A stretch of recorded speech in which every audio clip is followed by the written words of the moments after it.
Tuhan firman-Mu ajaib, kekal meski gunung menghilang.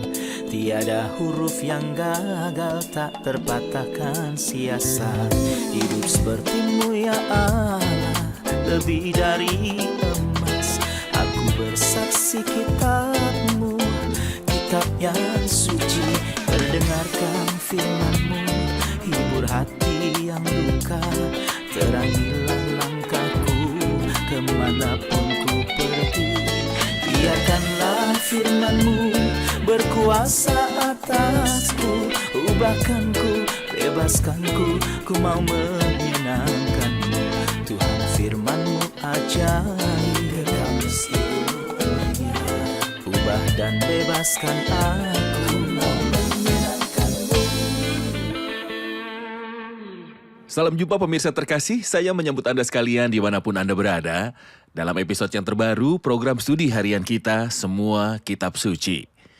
Dalam studi kita tentang perjanjian baru, kita telah sampai di kitab Roma, pasalnya yang pertama, dan hari ini, bila Tuhan berkenan kita akan mempelajari ayat 3-13. Dalam episode sebelumnya, kita telah belajar bahwa Paulus dipanggil untuk menjadi seorang rasul, dan kriteria untuk menjadi rasul adalah telah melihat Kristus setelah kebangkitannya, yang adalah kasus Paulus, yang kepadanya Tuhan menampakkan diri di jalan menuju Damsyik. Paulus juga menerima pesan yang isinya adalah tentang Kristus dan karyanya di kayu salib. Kristus di sini mewakili Injil Allah, yang adalah rencana keselamatan penuh sukacita dalam hati Allah bagi seluruh umat manusia. Ia ingin agar Injil ini menjangkau seluruh dunia. Hari ini kita akan mempelajari ayat 3-13 dan melihat lebih dalam pada tujuan surat ini dan langkah-langkah awal untuk memahaminya. Saya mendorong Anda untuk menyiapkan Alkitab Anda, buku catatan, dan pena untuk mencatat. Kalau Anda mempunyai pertanyaan ataupun permintaan, kirimkanlah kepada kami ke alamat-alamat yang akan ditayangkan selama rehat.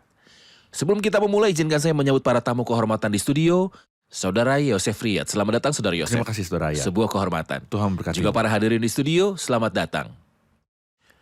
Saudara Yosef, saya akan mulai membaca ayat 1-13 dari pasalnya yang pertama. Dari Paulus, hamba Kristus Yesus yang dipanggil menjadi rasul dan dikuduskan untuk memberitakan Injil Allah. Injil itu telah dijanjikannya sebelumnya dengan perantaraan nabi-nabinya dalam kitab-kitab suci tentang anaknya yang menurut daging diperanakan dari keturunan Daud dan menurut Roh Kekudusan dinyatakan oleh kebangkitannya dari antara orang mati bahwa ia adalah anak Allah yang berkuasa, Yesus Kristus Tuhan kita. Dengan perantaraannya kami menerima kasih karunia dan jabatan rasul untuk menuntun semua bangsa supaya mereka percaya dan taat kepada namanya. Kamu juga termasuk di antara mereka, kamu yang telah dipanggil menjadi milik Kristus. Kepada kamu sekalian yang tinggal di Roma, yang dikasihi Allah, yang dipanggil dan dijadikan orang-orang kudus, kasih karunia menyertai kamu dan damai sejahtera dari Allah Bapa kita dan dari Tuhan Yesus Kristus. Pertama-tama aku mengucap syukur kepada Allahku oleh Yesus Kristus atas kamu sekalian, sebab telah tersiar kabar tentang imanmu di seluruh dunia. Karena Allah yang kulayani dengan segenap hatiku dalam pemberitaan Injil anaknya, adalah saksiku bahwa dalam doaku aku selalu mengingat kamu. Aku berdoa, semoga dengan kehendak Allah, aku akhirnya beroleh kesempatan untuk mengunjungi kamu, sebab aku ingin melihat kamu untuk memberikan karunia rohani kepadamu, guna menguatkan kamu, yaitu supaya aku ada di antara kamu, dan turut terhibur oleh iman kita bersama, baik oleh imanmu maupun oleh imanku. Saudara-saudara, aku mau supaya kamu mengetahui bahwa aku telah sering berniat untuk datang kepadamu, tetapi hingga kini selalu aku terhalang, agar di tengah-tengahmu aku menemukan buah seperti juga di tengah-tengah bangsa, bukan Yahudi yang lain. Amin. Kita membaca dalam ayat 3 bahwa Kristus menurut daging diperanakan dari keturunan Daud. Saya punya pertanyaan, apakah Yesus Kristus anak Daud atau dari keturunan Daud ataukah anak Allah? Anak Allah atau anak Daud? Ia adalah keduanya. Ini adalah rahasia agung yang kita hargai, sesungguhnya agunglah rahasia ibadah kita, Dia yang telah menyatakan dirinya dalam rupa manusia. Perhatikanlah kalimatnya berkata diperanakan dari keturunan Daud. Ia menjadi apa yang bukan dirinya sebelumnya. Sementara ia tetap menjadi dirinya dari kekal sampai kekal. Ia adalah anak Allah dari kekal sampai kekal dan ia tetap seperti itu. Tetapi ia menjadi seperti yang dinyatakan dalam Yohanes 1 ayat 14, firman itu telah menjadi manusia dan diam di antara kita. Ia telah mengosongkan dirinya sendiri dan mengambil rupa seorang hamba. Rahasia agungnya ialah bahwa Kristus adalah Allah dalam semua yang berkenaan dengan Allah dan ia adalah manusia dalam segala hal yang berkenaan dengan manusia. Mengenai kelahiannya, Kristus adalah anak Allah dan mengenai kemanusiaannya ia adalah anak Daud. Jadi kita merujuk kembali kepada Yohanes 1 jika mengidentifikasi keilahiannya dalam pada mulanya adalah firman. Ya. Dan kemanusiaannya dalam firman itu telah menjadi manusia. Benar sekali. Ayat 4 berkata yang menurut daging diperanakan dari keturunan Daud. Dan menurut Roh Kekudusan dinyatakan oleh kebangkitannya dari antara orang mati bahwa ia adalah anak Allah yang berkuasa. Saya ingin tahu kaitan antara ketiga pernyataan, dinyatakan bahwa ia adalah anak Allah yang berkuasa atau keilahiannya, Roh Kekudusan dan kebangkitannya dari antara orang mati. Ini berarti bahwa sekalipun ia diperanakan dari keturunan Daud dalam wujud manusia, ia dinyatakan atau terbukti lebih besar daripada anak Daud. Bahkan, inilah yang membingungkan orang-orang Farisi ketika Kristus bertanya kepada mereka, apakah pendapatmu tentang Mesias? Anak siapakah dia? Kata mereka kepadanya, anak Daud. Katanya pada mereka, jika demikian bagaimanakah Daud menyebut dia tuannya? Ketika ia berkata, Tuhan telah berfirman kepada tuanku, jika ia adalah anaknya, bagaimana ia menjadi tuannya? Mereka tidak bisa menjawab, namun jawabannya ada di sini. Kristus diperanakan dari keturunan Daud dalam wujud manusia. Bukan hanya itu, tetapi ia bahkan terbukti sebagai anak Allah. Bagaimana pembuktiannya? Terbukti menurut Roh Kekudusan dinyatakan oleh kebangkitannya dari antara orang mati atau dengan membangkitkan orang mati. Terbukti bahwa ia bukan hanya seorang manusia, melainkan anak Allah oleh kehidupannya yang kudus. Oleh fakta bahwa ia mati dan bangkit kembali oleh pekerjaan supranaturalnya yang membangkitkan orang mati dan membangkitkan dirinya sendiri dari kematian setelah ia mati. Ia menunjukkan bahwa kebangkitan membuktikan bahwa Kristus menurut Roh Kekudusan adalah anak Allah. Saya ingin tahu beberapa hasil atau demonstrasi yang dihasilkan oleh kebangkitan. Diteguhkan bahwa Kristus bukanlah sekedar seorang manusia. Tentunya ia adalah seorang manusia karena Allah tidak dapat mati. Tetapi ia yang mati bukanlah sekedar seorang manusia. Ia terbukti sebagai anak Allah dengan kuasa. Menurut Roh Kekudusan dinyatakan oleh kebangkitannya dari antara orang mati. Juga diteguhkan bahwa ia sempurna dan kudus dan tidak membiarkan orang kudus melihat kebinasaan. Jadi jika dosa ada dalam Kristus, kematian akan menjadi akhir dari dirinya. Namun karena ia kudus, Allah tidak membiarkan orang kudusnya melihat kebinasaan. Jadi kebangkitan Kristus meneguhkan bahwa hidupnya sempurna dan kematiannya adalah penebusan dan juga pengganti. Yang artinya bahwa ia tidak mati karena ia layak untuk mati, melainkan ia mati untuk menggantikan kita. Yesus yang telah diserahkan karena pelanggaran kita dan dibangkitkan karena pembenaran kita. Kita akan rehat dan kembali untuk menjawab pertanyaan hadirin. Pemirsa terkasih, kami akan segera kembali setelah rehat. Ubahkanku, bebaskanku, ku mau menyenangkanmu. Tuhan firman-Mu ajaib, kekal seluruhnya. Ubah dan bebaskan aku, mau menyenangkanmu. Kami telah kembali pemirsa terkasih untuk menjawab pertanyaan hadirin di studio. Silakan.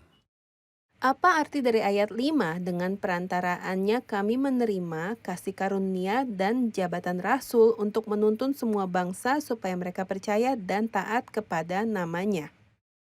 Bisakah Anda menjelaskannya, Saudara Yosef? Tentu. Ayat ini tidak memerlukan penjelasan, kita melihat 2 poin dalam ayat ini. Bukan cuma satu, dengan perantaraannya dan kepada namanya. Dengan perantaraannya, menandakan perantara, kepada namanya, menandakan sumber. Saya ingat lirik himne ini, oleh namanya kita menerima semua karunia cuma-cuma. Artinya bahwa kita menerima oleh karena namanya. Lalu siapakah yang memberi pada kita? Dia, jadi oleh dia, dan oleh karena namanya. Kita menerima 2 hal, kasih karunia dan misi. Kasih karunia adalah sumber utama keselamatan. Tidak ada berkat dapat menjangkau kita tanpa kasih karunia. Kita bukan hanya menerima kasih karunia, namun kita juga menerima sebuah misi untuk menyampaikan kasih karunia kepada orang-orang lain. Paulus memiliki dan juga menerima kasih karunia, namun dia sekaligus menerima sebuah misi untuk menyampaikan kasih karunia ini kepada orang-orang lain. Seakan-akan Allah memberitahu dia, aku ingin memberikan kasih karunia bukan hanya padamu saja, tapi kepada banyak orang lain. Jadi Paulus menerima kasih karunia dan misi untuk menuntut semua bangsa supaya percaya Dan taat pada namanya, ayat-ayat ini mengukakan 2 poin penting. Pertama, ketaatan karena iman dan bukan ketaatan pada Taurat. Kedua, untuk semua bangsa dan bukan hanya untuk Dengan kata orang-orang lain, Yahudi. lingkupnya diperluas. Lingkupnya diperluas. Dalam perjanjian lama, ketaatan akan Taurat berlaku di tengah orang Yahudi. Dalam perjanjian baru, ketaatan karena iman berlaku bagi seluruh bangsa. Kesimpulannya, kasih karunia adalah apa yang kita terima dan misi atau pesan kita adalah apa yang kita sampaikan. Benar sekali.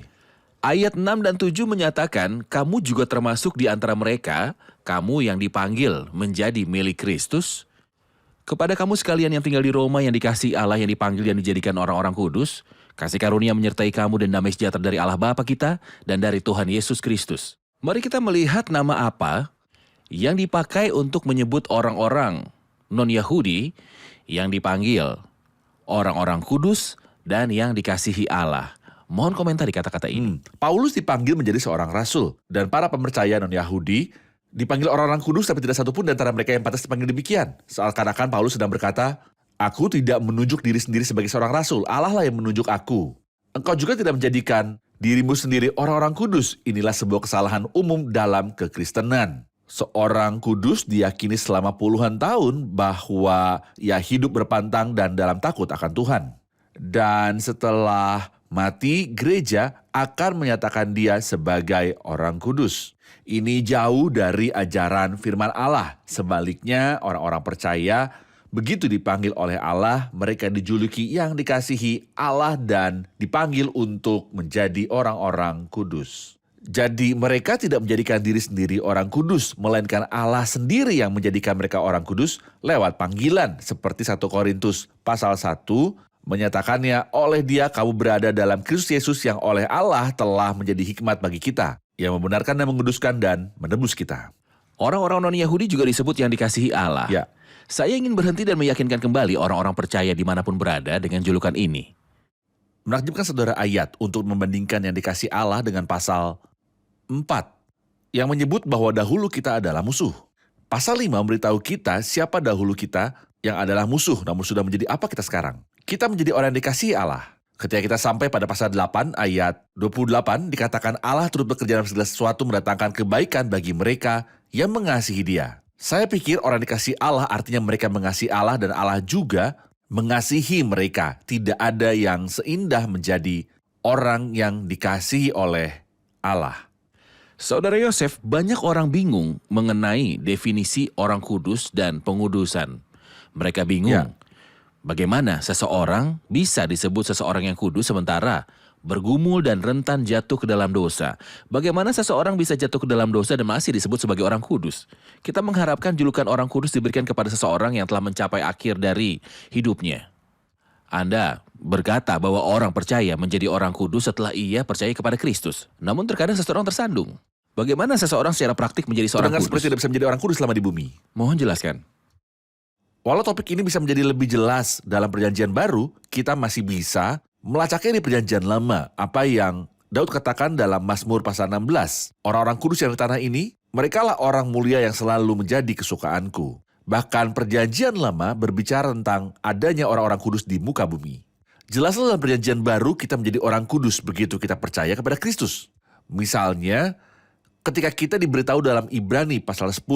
Dan karena kehendaknya inilah kita telah dikuduskan. Ini kehendakku atau kehendak Allah? Kehendak Allah tentunya. Apakah ini dengan perbuatanku atau dengan karya Kristus? Karya Kristus tentunya. Jadi kita dikuduskan oleh kehendak yang sama, yaitu Korban yang persembahan dipersembahkan. tubuh Yesus Kristus. Sekali untuk semua. Ini berarti bahwa kehendaknya adalah kehendak Allah. Dan karyanya adalah karya Kristus. Dan kita menjadi target kasih karunia. Inilah Injil, inilah kabar baik.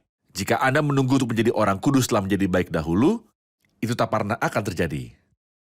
Namun ketika Allah membuat seorang kudus dari diriku, ia tidak akan gagal. Jadi karena itu kita telah memperoleh pengudusan sah lewat iman di dalam Kristus. Benar.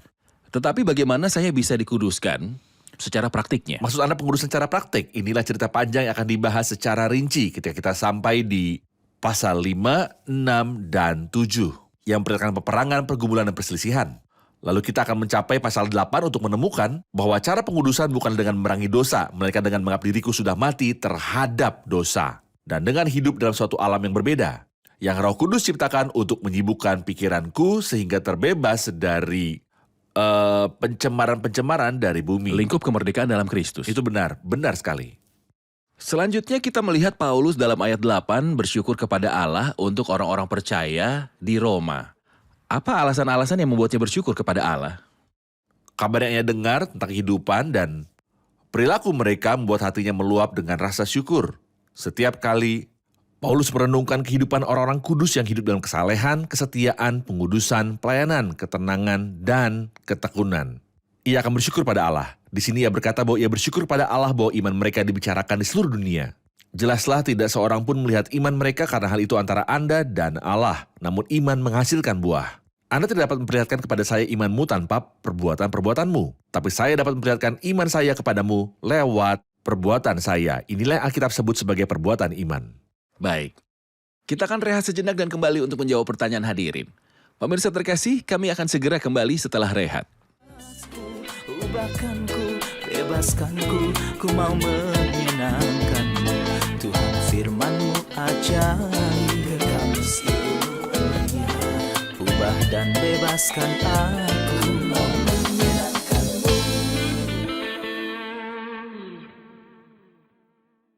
Kami telah kembali pemirsa terkasih untuk menjawab pertanyaan dari hadirin di studio. Silakan pertanyaannya. Apa yang dimaksud dengan Injil Anak Allah dalam ayat 9? Dan apakah hubungannya dengan Injil Allah yang untuknya Paulus dipisahkan dalam ayat 1? Apakah hubungan antara Injil anaknya dan Injil Allah yang disebut sebelum ini? Ada 7 nama untuk Injil, tapi semua itu merujuk pada satu Injil. Istilah Injil Allah menunjuk pada pencetus Injil. Injil anaknya atau Injil Yesus Kristus menunjuk pada tema Injil. Injil kasih karunia Allah menunjuk pada substansi Injil. Injil keselamatan kita menunjuk kepada keselamatan. Injil damai sejahtera menunjuk pada hasil dari Injil. Injil kemuliaan menunjuk pada kesimpulan Injil. Karena Paulus dipercayakan dengan Injil, maka pernyataan sesuai dengan Injil yang kuberitakan dalam pasal yang kedua menunjuk pada Injil yang dipercayakan kepada Paulus. Ini berarti Itulah Paulus ketujuh menulis namanya. sebuah Injil seperti halnya Matius, Markus, Tidak. Lukas, dan Yohanes Tidak. Ia hanya dipercayakan dengan Injil kemuliaan Kristus. yang Paulus khotbahkan. Benar. Dengan kata lain Injil Kristus atau Injil anaknya dengan Kristus sebagai temanya. Sama seperti Allah adalah sumbernya, anak Allah adalah temanya. Saudara Yosef, Rasul Paulus menyatakan kerinduannya dalam ayat 10, aku berdoa semoga dengan kehendak Allah, aku akhirnya beroleh kesempatan untuk mengunjungi kamu. Sebab aku ingin melihat kamu untuk memberikan karunia rohani kepadamu, guna menguatkan kamu. Mohon beritahu kami tentang kerinduan-kerinduan Paulus terhadap orang-orang percaya di Roma. Apakah kerinduannya untuk mengunjungi dan menguatkan mereka digenapi? Paulus dengan sungguh-sungguh rindu untuk membagikan pesannya, Injil yang Tuhan percayakan kepadanya kepada seluruh dunia. Tak diragukan lagi ia ingin mampir ke Roma, ibu kota dunia pada saat itu. Khususnya karena ia adalah rasul bagi bangsa-bangsa non-Yahudi. Apakah kerinduan-kerinduannya tergenapi?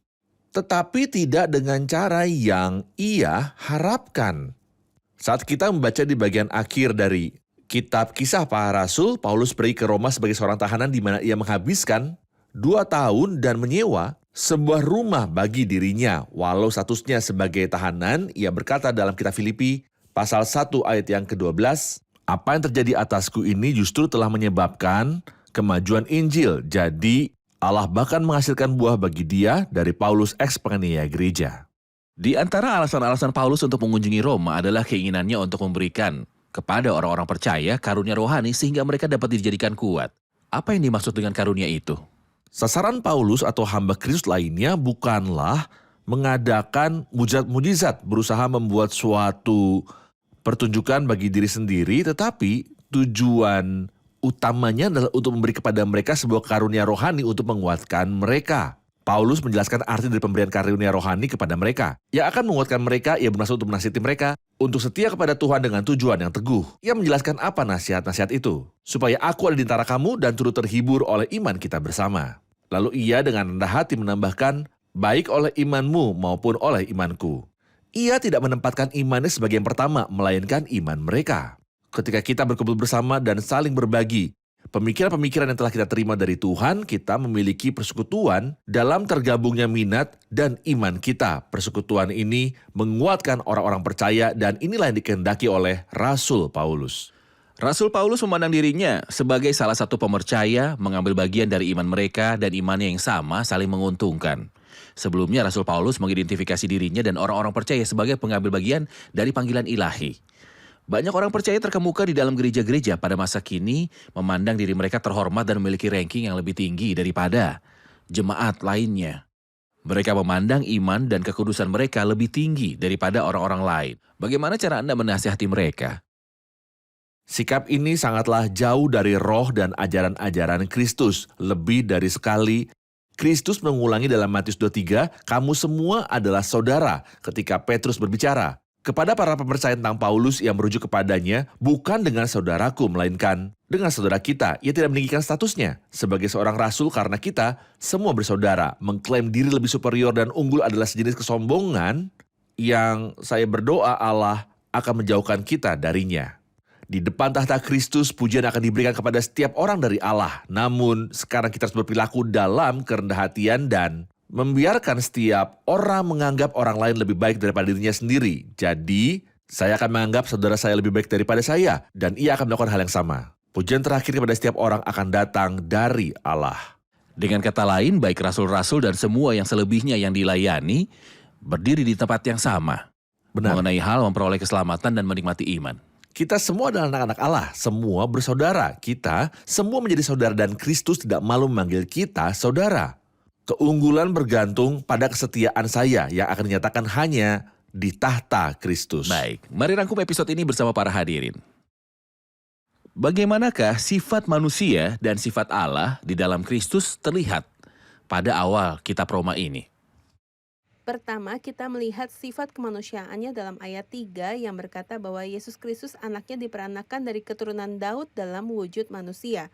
Kita melihat sifat ilahinya dalam ayat 4 yang berkata bahwa ia dinyatakan sebagai anak Allah dengan kuasa menurut roh kekudusan oleh kebangkitan dari kematian. Kristus bangkit sendiri dari kematiannya, itulah bukti dari keilahiannya. Apakah yang dimaksud dengan Injil anaknya dalam ayat 9 dan apakah hubungannya dengan Injil Allah dalam ayat 1? Kedua nama itu, bersama 5 nama lainnya, merujuk pada Injil yang sama. Injil Allah menunjuk pada sumbernya, sementara Injil anaknya menunjuk pada subjeknya, karena subjek dari Injil adalah Kristus. Baik, terima kasih, Tuhan memberkati. Terima kasih Saudara Yosef, Tuhan memberkati Anda. Terima kasih. Pemirsa terkasih, Rasul Paulus berkata bahwa menurut sifat manusia, Tuhan Yesus dilahirkan dari keturunan Daud. Namun ia bukan sekedar manusia saja. Kristus adalah Allah yang menyatakan dirinya dalam wujud manusia. Kristus melakukan pekerjaan-pekerjaan Allah, karena itu pekerjaan-pekerjaannya bersaksi bahwa dia adalah Allah. Segala kualitas, perkataan, dan nama ilahinya bersaksi bahwa ia adalah Allah. Lebih lanjut, ketika Kristus bangkit dari kematian, ia membuktikan bahwa ia bukan sekedar seorang manusia yang fana, melainkan ia adalah Allah yang memegang kehidupan dan maut di tangannya. Kristus berkata tentang dirinya, akulah kebangkitan dan hidup. Barang siapa percaya kepada aku, ia akan hidup walaupun ia sudah mati. Kita tidak sedang membicarakan orang pada umumnya. Kita tidak sedang membicarakan tentang seorang rasul ataupun nabi. Kita sedang membicarakan tentang Allah yang menyatakan dirinya dalam wujud manusia yang datang secara khusus ke bumi untuk menggenapi penebusan dan mati di kayu salib. Lalu bangkit kembali, ia berkata ia akan menyerahkan nyawanya dan mengambilnya kembali. Bukan karena orang Yahudi menyalibkan dia, tetapi karena ia menyerahkan dirinya untuk mati. Ia bangkit bukan karena murid-muridnya mencuri jasadnya, namun ia bangkit sendiri. Kristus bangkit dari kematian. Ia memiliki hidup dan kuasa hidup selamanya. Ia sekarang di atas semua langit. Dan ia rindu untuk masuk ke dalam hatimu. Jika Anda mau dan bersungguh-sungguh membuka hatimu dan menyerahkan hidupmu kepada Kristus, Anda akan menikmati kemenangan karena kebangkitan dan dibebaskan dari berbagai belenggu dosa. Pemirsa terkasih, sampai jumpa di episode selanjutnya. Tuhan menyertai.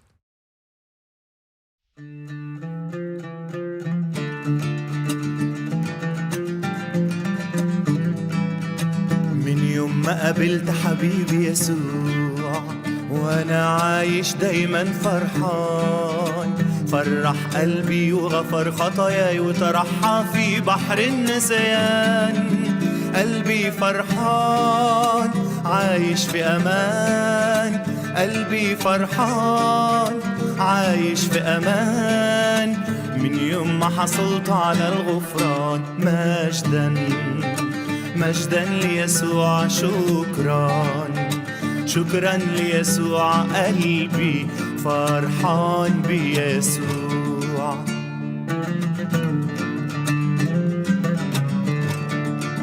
يا ما فتشت في كل مكان على السعادة الحقيقية، ولم أجد غير الأحزان والذل والعبودية، لكن من يوم ما قبلت يسوع، لكن من يوم ما قبلت يسوع، فرحني وفتح لي عينيا.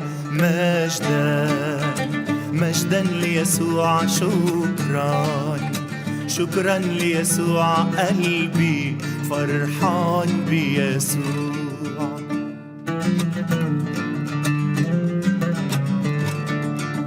قال لي مغفورة لك خطاياك، في الحال ساعة ما لجأت إليه، واعترفت بكل ذنوبي والنعمة انسكبت من شفتيه.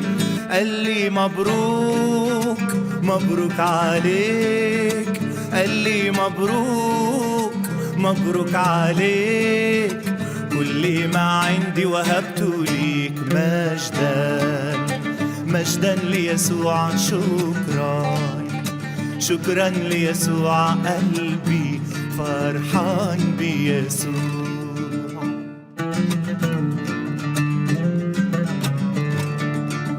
تعال تعال تعال إليه، اخرج حالا من وسط النار، قل له ارحمني أنا الخاطي، واخضع وتمثل بالعشار.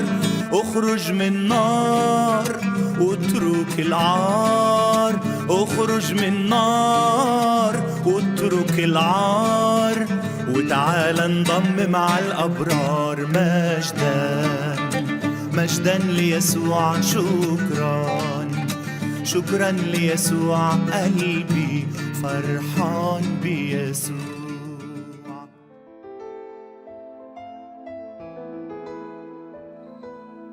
Tuhan firman-Mu ajaib, kekal meski gunung menghilang.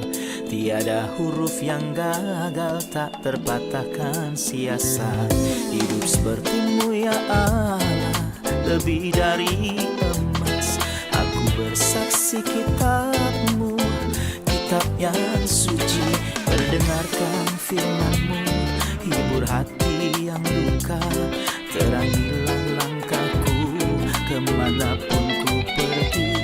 Biarkanlah firman-Mu berkuasa atasku. Ubahkanku, bebaskanku, ku mau menyenangkan-Mu. Tuhan firman-Mu ajaib, ubah dan bebaskan aku.